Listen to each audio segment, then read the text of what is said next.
बच्चों, आज हिंदी कक्षा 10 सूरदास के 9वें पद का अध्ययन करेंगे। ऊधो जाओ तुम्हें हम जाने, श्याम तुम्हें है को नहीं पठ्यो तुम ही बीच भुलाने। ब्रज नारी सो जोग कहत ही बात कहत न लजाने।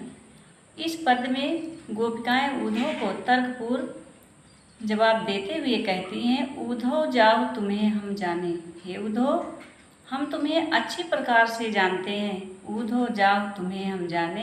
हे ऊधो, तुम्हें हम भली भांति जानते हैं, अच्छी प्रकार से जानते हैं। श्याम तुम्हें हो को नहीं पठ्यो, श्याम सुंदर ने तुम्हें यहाँ भेजा नहीं है, तुम ही बीच भुलाने। तुम ही बीच में रास्ता भटक गए हो, भूल गए हो। ब्रज नारी सो जोग कहत बात कहत न जाने। हम ब्रज नारियों को योग की शिक्षा देते हो, बात कहत न लजाने। यह बात कहने में तुम्हें शर्म नहीं आती है, तुम्हें लज्जा नहीं आती है। बड़े लोग न विवेक तुम्हारे ऐसे भय अयाने। अयाने का अर्थ है अज्ञानी। बड़े लोग, तुम बड़े लोग हो, बड़े सयाने हो, ऐसे भय अयाने, लेकिन अज्ञानी लगते हो, अज्ञानी दिखते हो। न विवेक, लगता है तुम्हारा विवेक नष्ट हो गया है। हे ऊधो, तुम बड़े सयाने हो, लेकिन अज्ञानी लगते हो, लगता है तुम्हारा विवेक समाप्त हो गया है। हम सो कह लई हम सही के जी गुण लेहु सयाने। जो योग की चर्चा, योग के बारे में आपने हमसे कहा, हमने तो इसका सहन कर लिया, लेकिन जी गुण लेहु सयाने, तुम बड़े चतुर हो। अपने मन में विचार करके देखो, कहाँ अबला कहाँ दशा दिगंबर। दशा दिगंबर का अर्थ है वस्त्रहीन। कहाँ हम अबलाएं, कहाँ हम अबलाएं, कहाँ आप दशा दिगंबर की बात करते हैं। इस मस्त करो पहचाने, अच्छा है कि आप चुप ही हो जाइए। साँच कहो तुमको अपनी सौ बूझत बात निदाने। बूझत बात निदाने, अंत में गोपिकाएं ऊधो से कहती हैं, साँच कहो तुमको अपनी सौगंध कहकर सच बताओ कि जब श्याम तुम्हें यहाँ भेजे थे, तब नैकहु मुस्काने। नैकहु का अर्थ है जरा, तो क्या वे जरा मुस्कुराए थे। साँच कहो तुमको अपनी बूझत बात निदाने। अंत में गोपिकाएं कहती हैं कि अपनी सौगंध खाकर सच बताओ कि जब श्याम सुंदर ने तुम्हें यहाँ भेजा था, तो क्या वो जरा मुस्कुराए थे। फिर एक बार देख लेते हैं। ऊधो जाओ तुम्हें हम जाने। हे ऊधो, हम अच्छी प्रकार भली प्रकार आपको जानते हैं। तुम श्याम सुंदर के सखा हो, श्री कृष्ण के मित्र हो। लगता है तुम रास्ता बीच में ही भटक गए हो। हम ब्रज नारियों को योग की शिक्षा देते हो, ये बात कहने में तुम्हें जरा शर्म नहीं आती। तुम बड़े लोग हो, लेकिन अज्ञानी लगते हो, लगता है तुम्हारा विवेक समाप्त हो गया है। हमसे कह लई हम सहेली, जो हमसे योग के बारे में चर्चा करते हैं, हमने तो इसका सहन कर लिया है, लेकिन अपने मन में विचार करके देखो, कहाँ हम अबलाएं और कहाँ आप दशा दिगंबर की बात करते हैं। अच्छा है कि आप चुप ही रहें। अंत में गोपिकाएं ऊधो से कहती हैं कि हम अपनी सौगंध खाकर सच सच बताओ कि जब श्याम सुंदर ने यहाँ आपको भेजा था, तो क्या वो जरा मुस्कुराए थे। अगले पद की ओर बढ़ते हैं। निर्गुण कौन देश के वासी, मधुकर कह समझाए सौ दे बूझत साँच न हंसी। यहाँ पर ऊधो निर्गुण ब्रह्म का उपदेश देने आते हैं, लेकिन गोपिकाएं साकार ब्रह्म की उपासक हैं। वे ऊधो को करारा जवाब देते हुए कहती हैं, निर्गुण कौन देश के वासी। हे ऊधो, निर्गुण ब्रह्म किस देश के रहने वाले हैं, किस देश में निवास करते हैं। मधुकर कहीं समझाए संवत दे बूझत साँच न हासी। हे मधुकर, अपनी सौगंध देकर, सौगंध खाकर समझाओ, बूझत साँच न हासी। आप जो बात कह रहे हैं वो सुनकर हमें हंसी आती है। को है जनक कौन है जननी, उस निराकार ब्रह्म, उस निर्गुण ब्रह्म के कौन जनक हैं, कौन उनकी माता हैं।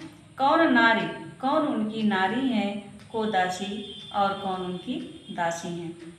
कैसे वरण भेष हैं, कैसो की रस के अभिलाषी। उनका कैसा वरण है, कैसा भेष है, कैसे की रस अभिलाषी, और वो किस रस की अभिलाषा करने वाले हैं। पाओगे पुण्य कियो आपनो, जो रे करोगे दासी। पुण्य कियो आपनो, आप जैसा करेंगे, जो रे करोगे गासी, यदि हमारे साथ आप गासी छल करेंगे, कपट करेंगे, तो आप ऐसा ही फल पाओगे। सुनत मौन है रहो बावरो, सूर समय मत नासी। सूरदास जी कहते हैं, गोपिकाओं के करारा जवाब को सुनते हुए उद्धव जो है बावले से खड़े रहते हैं या किंग कर्तव्य विमूढ़ हो जाते हैं और उनकी बुद्धि नष्ट हो जाती है। वो जो है उनकी बुद्धि काम नहीं करती है। निर्गुण कौन देश के वासी। गोपिकाएं उद्धव से कह रही हैं कि हे उद्धव, निर्गुण किस देश के रहने वाले हैं। मधुकर कह समझाए सौंद दे, अपनी सौगंध देकर कहती हैं कि हम सच पूछ रहे हैं, हंसी नहीं कर रहे हैं। उनके कौन पिता हैं, कौन माता है और कौन नारी हैं, कौन दासी हैं। उनका कैसा वेश है, उनका कैसा वरण है और वो किस रस की अभिलाषा रखते हैं। पाओगे पुण्य कियो आपनो, जो रे करोगे गासी। यदि हमसे गासी करोगे, छल करोगे, कपट करोगे, तो ऐसा ही फल प्राप्त करोगे। सुनत मौन रहो बावरो, सूर सबे मति नासी। सूरदास जी कहते हैं, गोपिकाओं के इस तर्कपूर्ण जवाब से उद्धव बावले हो जाते हैं और उनकी बुद्धि नष्ट हो जाती है। अब अगले पद की ओर बढ़ते हैं। संदेशो देवकी से कहियो, हाँ तो धाय तिहारे सुत की दया करती रहियो। यहाँ पर माँ यशोदा उद्धव से देवकी के पास संदेशा भेजती हैं और कहती हैं, संदेशो देवकी से कहियो, हे उद्धव मेरा संदेशा देवकी से कह देना। हाँ तो धाय तुम्हारे सुत की, तुम्हारे सुत की, तुम्हारे पुत्र की मैं धाय हूँ, दया करत ही रही हो, आप मुझ पर दया करती रहेंगी। जब तक टेव तुम जानत उनकी, यद्यप तुम उनकी आदत को जानती हो, तब मोहि कही आवे, तब भी मैं आपसे कह रही हूँ। प्रातः होत मेरे लाल लड़ाते माखन रोटी भावे। प्रातः काल के समय मेरे पुत्र को माखन रोटी भाता था, अच्छा लगता था। तेल उबटन अरु तातो जल, ताहि देख भज जाते। तेल उबटन और गरम जल को देखकर वो भागता था। जोय जोय मांगत सोई सोई देती। वह जो जो मुझसे मांगता था उस वस्तु को मैं देती थी। करम करम कर नहाते, इस प्रकार वो नहाता था। सूर पथिक सुन मोहि रैन दिन, बढ़ो रहत उर्सोज। सूरदास जी कहते हैं कि माँ यशोदा कहती हैं कि रात दिन मेरे हृदय में यही चिंता रहती है कि मेरो अलग लड़ाई तो मोहन, मेरा लाडला पुत्र हुई है करत संकोच करता होगा और अपने मन की बात नहीं कह पाता होगा।